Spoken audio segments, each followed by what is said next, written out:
జనగామలో అక్రమ వధశాలపై మున్సిపల్ అధికారులు దాడులు చేశారు. కూర్మవాడలో జనావాసాల మధ్య అనుమతి లేకుండా మేకలు, గొర్రెలను అక్రమ వధ చేస్తున్న కేంద్రాన్ని మున్సిపల్ అధికారులు గుర్తించారు. అక్కడ లభించిన మేకలు, గొర్రెల కళేబరాన్ని స్వాధీనం చేసుకున్నారు. అక్రమ వ్యాపారికి ₹1,00,000 జరిమానాను మున్సిపల్ అధికారులు వేశారు. ఇక జనావాసాల్లో అక్రమ వధశాల నిర్వహిస్తే కఠిన చర్యలు తీసుకుంటామని మున్సిపల్ కమిషనర్ రాజశేఖర్ హెచ్చరించారు. ఇది స్లాటర్ హౌస్ నిర్వహిస్తున్నారు. ఇందులో మేము 4 మేకలు కట్ చేసినట్టుగా వాటి కళేబరాలు మాకు దొరికినవి, కానీ బాడీ దొరకలేదు.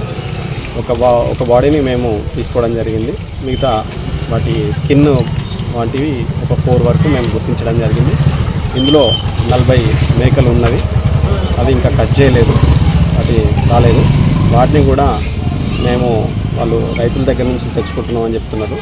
కాబట్టి మొదటి హెచ్చరికగా మేము ₹1,00,000 జరిమానా విధించి ఆ మేకలు కూడా వాళ్ళకే తిరిగి ఇవ్వడం జరిగింది.